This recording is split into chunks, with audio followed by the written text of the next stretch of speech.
nós encontramos na palavra pelo menos 3 julgamentos. O primeiro é o julgamento final e eterno, é o que nós lembramos, o primeiro que vem à mente, não é? É o julgamento final. Esse julgamento tem a ver com a nossa posição, ou a posição do ser humano diante de Deus. Julgamento final e eterno, a nossa posição diante de Deus. É a posição e é esse julgamento que determina o destino final de cada pessoa. É o julgamento onde se separa aqueles que vão para o céu daqueles que vão para o inferno. É o julgamento que separa as ovelhas dos bodes. É o julgamento que separa aqueles que são conhecidos de Jesus daqueles que ele não conhece. É o julgamento que separa os filhos legítimos dos filhos ilegítimos, ou aqueles que não são filhos e se julgam filhos. É esse o julgamento. E esse julgamento é feito baseado em quê? Na obra de Jesus Cristo. Aquele que está em Cristo, aquele que foi justificado por Cristo pela fé, esse não é condenado nesse julgamento. João 5,24 diz isso. Eu lhes asseguro, quem ouve a minha palavra e crê naquele que me enviou tem a vida eterna. E não será condenado, mas já passou da morte para a vida. Não são nossas obras que são julgadas. Romanos, Paulo vai dizer isso, né? Não por obras, para que ninguém se glorie, mas pela fé. É a graça de Deus derramada, e então nosso coração crê, e então somos declarados justos em Cristo Jesus. Romanos 8,1 também vai dizer, portanto, agora já não há condenação para os que estão em Cristo Jesus, porque por meio de Cristo Jesus, a lei do Espírito de vida me libertou da lei do pecado e da morte. Julgamento final, definitivo e eterno, e define para onde vai cada ser humano que já existiu, que já pisou nessa terra. E aqueles que foram encontrados com a fé em Cristo, esses então são separados e são levados à glória. E aqueles que não têm a fé verdadeira no Cristo Jesus são separados para a condenação. Mas há ainda um segundo julgamento nas Escrituras. Eu chamei assim o julgamento dos filhos de Deus nesta criação e neste cronos, nesse tempo, ou no cronos da nossa vida. O que é isso? Que julgamento é esse? 1 Coríntios 11, verso 27, um texto que a gente conhece bem, porque é um texto lido, né, em praticamente todas as celebrações de ceia. Mas vamos lembrar lá o que ele diz. Primeira carta de Paulo aos Coríntios, capítulo 11, verso 27. Portanto, todo aquele que comer o pão ou beber o cálice do Senhor indignamente será culpado de pecar contra o corpo e o sangue do Senhor. Examine-se cada um a si mesmo, e então coma do pão e beba do cálice. Pois quem come e bebe sem discernir o corpo, come e bebe para a sua própria condenação. Por isso há entre vocês muitos fracos e doentes, e vários já dormiram. Mas se nós tivéssemos o cuidado de examinar a nós mesmos, não receberíamos juízo. Quando, porém, somos julgados pelo Senhor, estamos sendo disciplinados, para que não sejamos condenados com o mundo. Olha aqui que o texto está dizendo, que existe um julgamento, que Deus está vigilante e atento aos seus filhos e aos seus procedimentos, a forma como nós estamos vivendo e desenvolvendo a nossa fé, se nós estamos discernindo o corpo de Cristo, o sangue de Cristo, e então ele é atento e observa que aqueles que não têm discernido, então são disciplinados. São julgados e disciplinados, é o que o texto aí diz. Por isso o Paulo diz que tem muitos ali na igreja que estavam fracos e doentes, e alguns até já tinham morrido. Ah, pastor, então quem está doente é disciplina? Não necessariamente.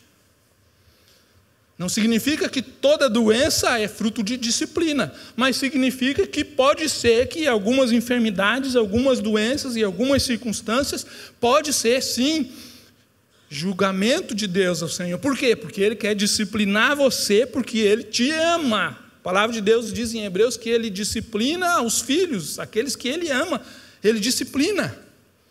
É o julgamento do Senhor nos preparando para a glória, porque diz que sem santidade ninguém verá o Senhor.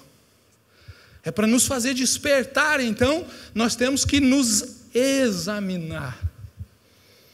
Como eu tenho andado, como eu tenho vivido, como a fé tem sido respondida da minha parte diante do Senhor, porque do contrário eu estou sujeito, sim, à disciplina do Senhor. E na verdade nós entendemos lá em Hebreus que quando nós não temos provações e disciplinas é que nós também temos que abrir os olhos. Por quê? Porque Deus disciplina quem Ele ama. Os filhos bastardos não são disciplinados. Vai tudo bem, a vida vai ótima. Não tem provação, não tem doença, não tem nada. Diferente do que o mundo ensina, não é? Às vezes o mundo ensina que se você é fiel, se você está, então não tem problema, não tem dificuldade. A palavra de Deus diz que Deus disciplina porque Ele quer nos levar à santidade para nos preparar a estar na presença dEle. Mas aquele que não é fiel, o Senhor não disciplina. Esse aí vai andando, o salmista lá no Salmo 73 entra numa crise por causa disso. Ele, Senhor, mas olha aí, por que que o ímpio vai bem? Nada acontece com ele. E eu, filho de Deus, como diz, o pau pega. Porque Deus nos ama. Porque um pai que ama o seu filho o disciplina. Se preciso for dar palmadas, usa a vara, corrige, porque não quer que o seu filho se perca para o mundo e no mundo, e da mesma maneira Deus não quer que nós nos percamos e sejamos condenados com o mundo, e Ele disciplina, mas para isso nós precisamos parar e fazer um autoexame para que haja quebrantamento, para que haja confissão e para que a gente ande e avance, porque senão ficamos eternamente em disciplina. Coisa chata, imaginou? Você está sempre levando surra. Aquele filho não tem, que não aprende. Eu tinha um primo que, Jesus, podia espancar ele que não adiantava nada. Sempre do mesmo jeito. Mas às vezes nós somos assim, e a palavra está nos chamando a atenção. É preciso nos autoexaminar. Mas ainda um terceiro julgamento, que as Escrituras falam, que é o julgamento das obras. As nossas obras serão julgadas, para que cada um receba conforme o bem ou o mal que praticou. Vai haver um julgamento das obras, o julgamento do nosso serviço, do nosso ministério, o julgamento daquilo que nós fizemos com os talentos que nós recebemos. Jesus fala uma parábola a respeito disso. Nós recebemos talentos, fomos chamados a sermos ministros, dispenseiros, a palavra que foi usada hoje pela manhã, e vamos ser julgados. Esse julgamento não determina o nosso destino, mas afeta a forma como estaremos no destino final. De que maneira? Aí a palavra não diz, mas diz que afeta, vai haver um galardão, e ele não é igual para todos. Não é igual para todos. Mas se você tem dúvida, abra aí em 1 Coríntios, capítulo 3, verso 10. Diz assim: conforme a graça de Deus que me foi concedida, eu, como sábio construtor, lancei o alicerce, e outro está construindo sobre ele.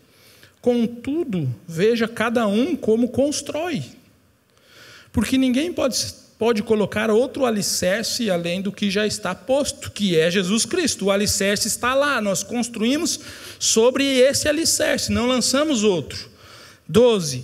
Se alguém constrói sobre este alicerce, usando ouro, prata, pedras preciosas, madeira, feno ou palha, sua obra será mostrada, porque o dia a trará à luz, pois será revelada pelo fogo, que provará a qualidade da obra de cada um. Se o que alguém construiu permanecer, ao ser revelado pelo fogo, permanece, esse receberá recompensa. 15. Se o que alguém construiu se queimar, então sofrerá prejuízo.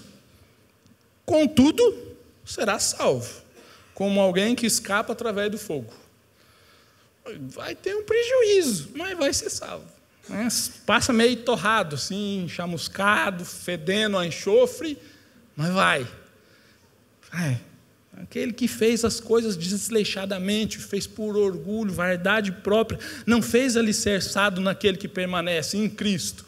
E naquele dia, como pelo fogo, vai ser consumido, e o que vai sobrar das nossas obras, às vezes, somente palha. Julgamento que o Senhor nos diz. Passa aí 1 ou 2 folhinhas para frente. Segundo, vai mais para frente um pouquinho. Segunda carta de Paulo aos Coríntios, capítulo 5, verso 10.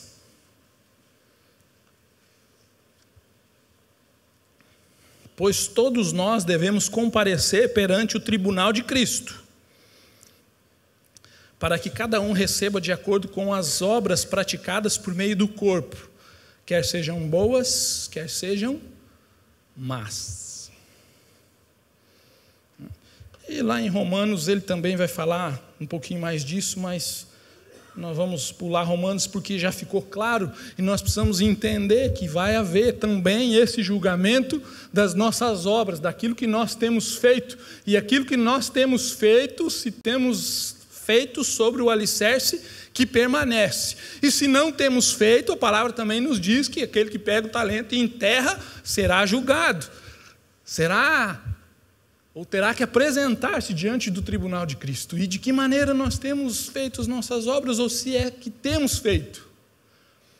A palavra de Deus não nos deixa uma condição de passividade. Deus não nos chamou, irmãos, para sermos passivos e ficarmos numa atitude como a do pagão, que se apresentava diante de um ídolo e ficava lá e beijava e fazia sacrifícios e então voltava para a sua vida e vivia da forma que bem entendesse. Quando ele precisava de alguma coisa, não vinha chuva, ele estava preocupado com a plantação, ele ia lá e sacrificava e fazia alguma coisa. Esse é o pagão que vive assim. Na obra do Senhor nós somos chamados a sermos participantes, a sermos embaixadores. O Senhor nos dá os talentos, os dons, para que nós sirvamos uns aos outros, para que juntos cresçamos, porque Ele vai nos pedir conta de cada uma dessas coisas. Mas hoje a gente fala de pedir conta, muitas vezes, parece que Deus é justo. Eu faço um compromisso de ser fiel